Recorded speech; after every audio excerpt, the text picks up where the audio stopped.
नमस्कार। आप सभी को अंतर्राष्ट्रीय श्रमिक दिवस की हार्दिक शुभकामनाएं। आज मई दिवस के अवसर पर आदरणीय कृष्ण कुमार दुबे जी द्वारा रचित एक मुक्तक को कोट करना चाहूंगा। चिलचिलाती धूप में तन से पसीना झर रहा, चिलचिलाती धूप में तन से पसीना झर रहा, बोझ कांधों पर लिए मजदूर आहें भर रहा, बोझ कांधों पर लिए मजदूर आहें भर रहा। क्या कभी बेहतर समय मजदूर का भी आएगा? क्या कभी बेहतर समय मजदूर का भी आएगा?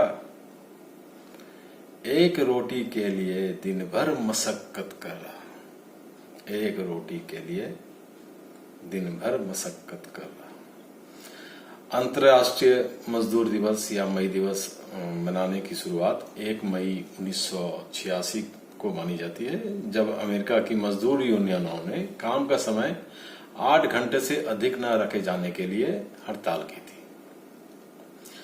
मजदूरों और श्रमिकों की उपलब्धियों का सम्मान करने और उन्हें अपने अधिकारों के प्रति जागरूक करने के लिए दुनिया भर में हर साल 1 मई को मई दिवस के रूप में अंतर्राष्ट्रीय श्रम दिवस या नेशनल लेबर डे मनाया जाता है, जिसे लेबर डे, श्रमिक दिवस, मजदूर दिवस, मई दिवस के नाम से भी जाना जाता है। जब अधिकारों के प्रति जागरूकता की बात आ ही गई है, तो क्यों ना आज चर्चा का विषय एनपीएस, जो कि वर्तमान में सबसे ज्वलंत एवं श्रमिकों से संबंधित मुद्दा है, इसे रखा जाए। एनपीएस पर चर्चा में आज ये विषय बिल्कुल ही नहीं है कि एनपीएस लागू करते समय कौन सी सरकार एवं किस पार्टी की सरकार केंद्र में थी, प्रधानमंत्री कौन थे, एनपीएस और ओपीएस में क्या क्या अंतर है, एनपीएस वर्सेस ओपीएस के फायदे नुकसान, नहीं, बिल्कुल नहीं।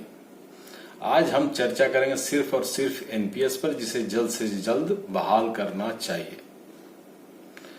वर्ष 2004 में नेशनल पेंशन सिस्टम लागू करने के बाद से ही पुरानी पेंशन व्यवस्था ओपीएस बहाल करने को लेकर कर्मचारी मुहिम चला रहे हैं। केंद्रीय कर्मचारियों को भी इसका इंतजार है। अच्छी बात रहे कि कुछ केंद्रीय कर्मचारी जिसकी भर्ती के लिए विज्ञापन 31 दिसंबर 2004 से पहले जारी किए गए थे, उन्हें एनपीएस से ओपीएस में वापस लाया गया है। पूरे देश में एनपीएस को लागू करने के राष्ट्रीय स्तर पर आंदोलन चलाया जा रहा है। एक ही संगठन में कर्मचारियों के बीच भेदभावपूर्ण व्यवहार का असंगत उपयोग सरकार द्वारा घोर अलोकतांत्रिक कार्य के रूप में देखा जा रहा है। पूरे कर्मचारियों के साथ संगठन में जिम्मेदारी निभाने के बावजूद एक नए भर्ती हुए कर्मचारी की ऐसी वित्तीय उपेक्षा धीरे धीरे कार्यस्थल में एकता और सद्भाव की सहकारी प्रणाली को कमजोर और गिरावट की ओर ले जा रही है, जो काम के माहौल को खराब करता है और असंतुलित होकर बेहतर सेवा की मानसिकता को चोट पहुंचाता है। 1/1/2004 या उसके बाद नियुक्त कर्मचारी अब सेवानिवृत्त होने लगे हैं।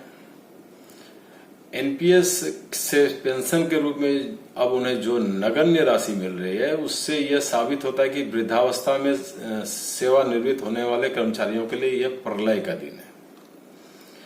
श्रम के एवज में कमाई हमारे परिवारों के भरण पोषण, बच्चों की शादी या उच्च अध्ययन, घर बनाना, खरीदना या स्वयं या परिवार का चिकित्सा उपचार, बच्चों का समुचित लालन पोषण, बुजुर्ग माता पिता की देखभाल, अन्य शामिल खर्च आदि हिमालय की तरफ इसे समझाया जाए तो इस मूल्य वृद्धि की तपिश को झेलकर आज मध्यम वर्ग की बचत लगभग शून्य ही रहती है या हो गई है।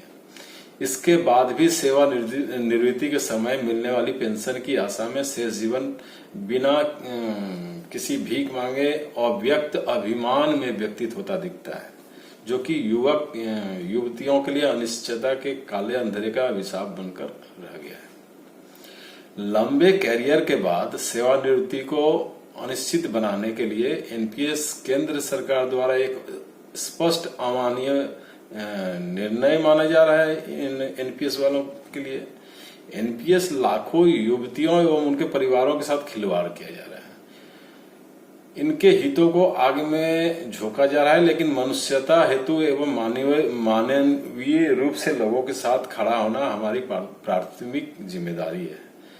इस कर्तव्य के निर्मित हम सब अपना अपना हित भूलकर उन लाचारों के पास खड़े हो, यही मानवीयता की पुकार है कि इस मुद्दे पर सभी श्रमिक संगठन भी गोलबंद हुए हैं एवं सरकार का ध्यान आकर्षित करने के लिए गंभीर कार्रवाई पे विचार कर रही है एवं लड़ाई को राष्ट्रीय स्तर पर ले जाने की बात हो रही है, जो कि अच्छा संकेत है। अब करो या मरो की स्थिति है। सिर्फ सरकार ही नहीं, सभी देश की आर्थिक स्थिति से अवगत है और सभी एक व्यवहारिक समाधान की तलाश कर रहे हैं। लेकिन एक सेवानिवृत्त रिटायरमेंट के 60 वर्ष के आयु के बाद सरकारी कर्मचारी 2000 से 3000 की पेंशन के साथ अपने परिवार का प्रबंधन कैसे कर सकता है?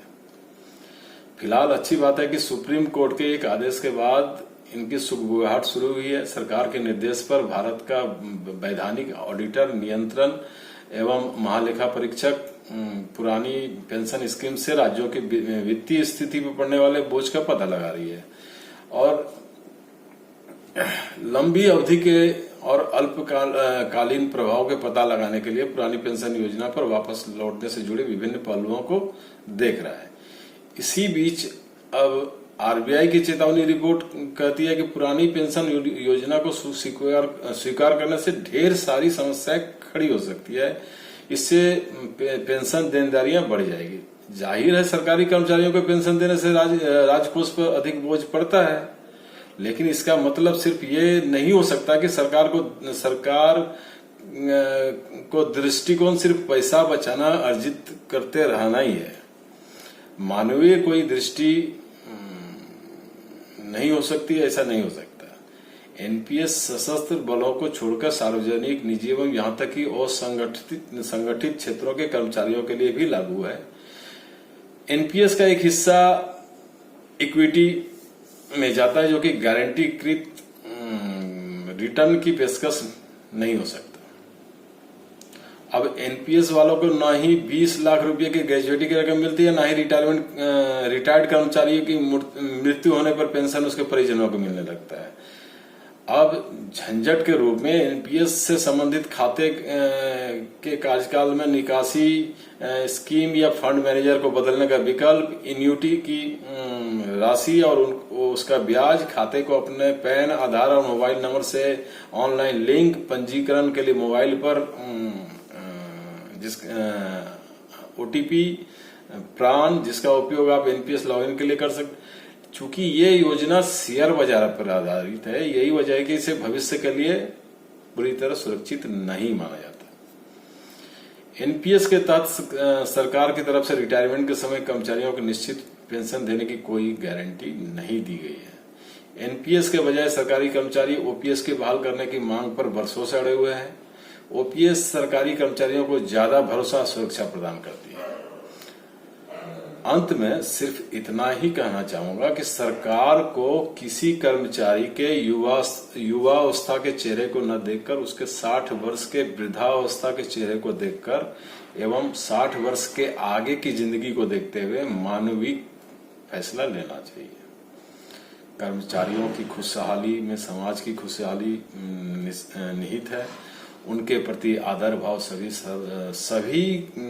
सरकारों की, केंद्र सरकार, राज्य सरकारों की जिम्मेदारी है और आशा ही नहीं, विश्वास है कि आने वाले दिनों में उनके पक्ष में फैसले आएंगे। सभी के गमसीन चेहरे पर हंसी दिखेगी। आज इतना ही। धन्यवाद।